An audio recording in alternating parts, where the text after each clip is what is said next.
Hey guys, what's going on? It's your Yankee S here, back again, back at you with another video. If you haven't checked out part one already, please do check that one out. And I was stuttering a lot, but seem to be a bit nervous in that one. But anyway, hope I won't lose my chain of thought quite as much in this one. But yeah, so the point of these videos that I'm making in April, I'd say April, May, and June, and some part of August as well, as I say, is to try and think of ideas, and possibly maybe even just look at ways to network with people. I know with coronavirus it's difficult, obviously, to network physically, if you know what I mean, or in person, but like online, I'm sure there could be some ways to sort of network together with other people, and I'd love to network with social enterprises, NGOs, or any sort of charities or groups that wish to support and empower Asia, or people from the diaspora. So I welcome any comments or any sort of suggestions or ideas about how to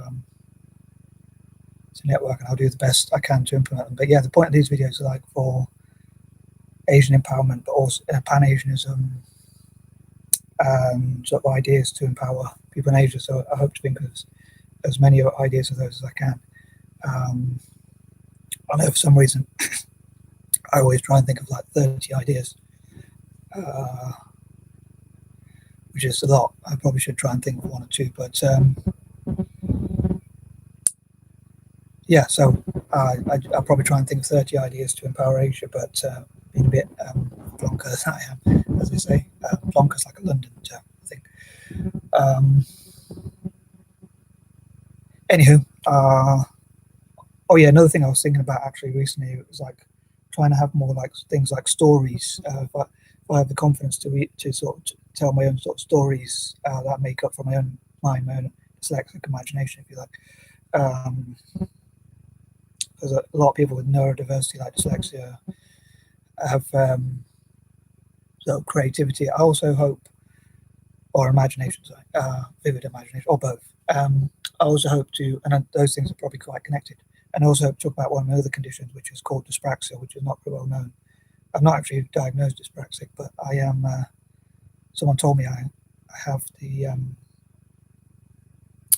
traits of dyspraxia. So when I went to an occupational assessment, they told me I have dyspraxia. So although it wasn't, they said I think you have dyspraxia. So I'm not actually diagnosed, but I'd love to talk about dyspraxia in the future. But anyway, I'll say I'm thinking of trying to think of more stories. So maybe next Saturday and Sunday. I don't think I'll be getting around to it today, but you never know. But I think maybe next Saturday and Sunday I'll think of more stories as well.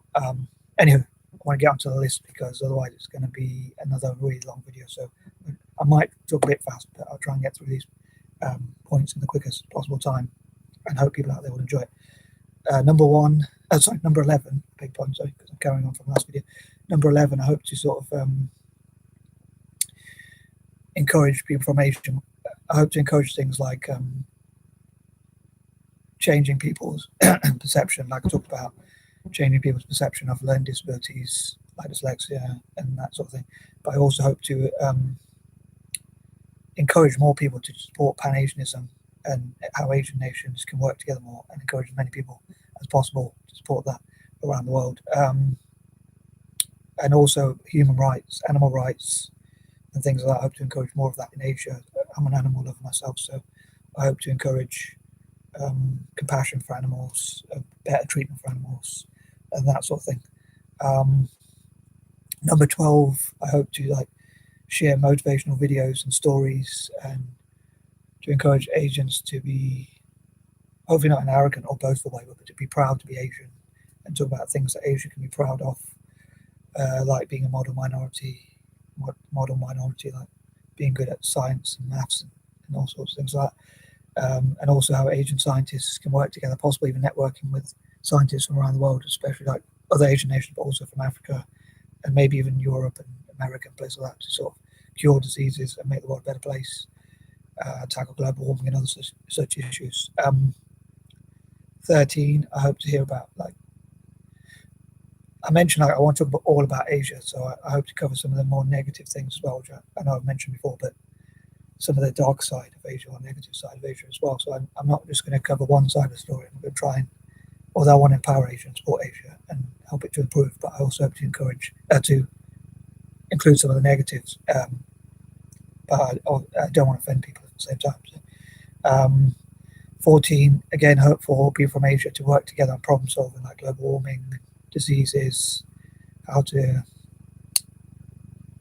prepare for natural disasters, or how to maybe prevent them if possible, or at least ensure that less people are adversely affected by such problems, and how we can learn from those sorts of things like coronavirus, how can we learn from it so we can be more prepared in the future.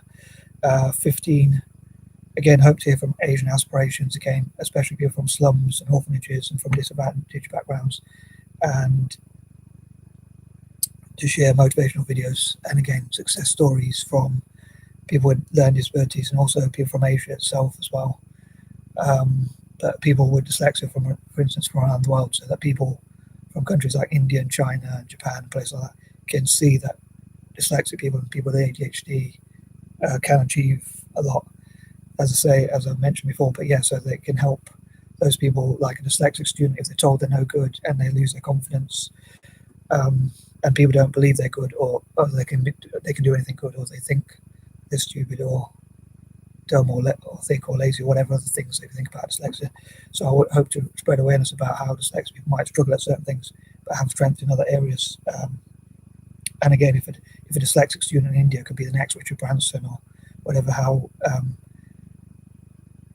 if people could think like that's what they could do, then hopefully they'll treat dyslexic people better and also inspire them to reach their full potential, things like that. But I'd love to go to parts of Asia, like on my bucket list, and hear people's aspirations, especially young people, and how we can help them to achieve those aspirations and help them with fundraising and things like that. And in the future, I'd love to do like fundraiser through Soccer Aid and things like that, and getting different football channels on YouTube together. And I thought of an idea where different supporters of different football clubs or soccer clubs, or whatever you call them, can play against each other to represent their football club, but at the same time, like, raise money for charity and things like that, chosen charities. 16, again, I'm hoping in the future A.S.A.P to do more like sort of stories, talk about some of my imaginations. Like, I was thinking about this as I went for a walk yesterday. Like, there's a field that is near me. I shouldn't give probably too much. I certainly won't want to give my address away or anything like that. But there's a field that I live near, and in the summertime, it's a really nice place to go for a walk. And it's inspired a lot of my imagination of stories. Like a story I came up with, which is like Crocodilian, which I'd love to make into a movie, a film, or whatever, whichever term you prefer, and work with Asian producers and directors and things like that. I'd also love to hear from success stories of Asian people in business and other areas, which would inspire more people in Asia, and like stars from Asia and things like that. 17.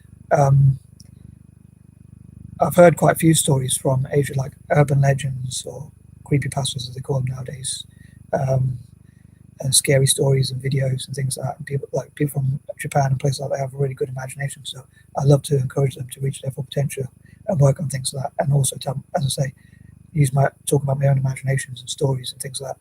But I'm hoping that will benefit Asia.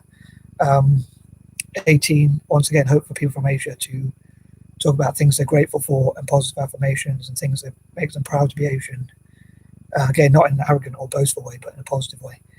19, I know I talked about wanting to focus on Asia, but I also want to try and encourage people from Africa to focus on developing their software skills and using this time, possibly working in isolation to advance their software skills and things like that.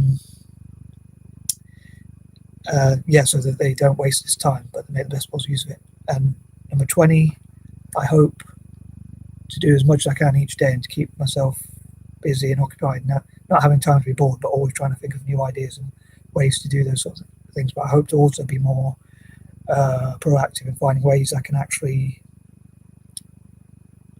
use those ideas and put them into practice. But again, whatever I don't do today, I could do another day. But I'd love to know what you think about like my ideas and how I do these sorts of videos, some in list form and that sort of thing. What your favorite videos are? Do you think my videos actually are helping people from Asia, like giving them ideas or anything like that? So I'd love to know what you think of or any suggestions. I think I'll end this video because it's quite long. So peace and love.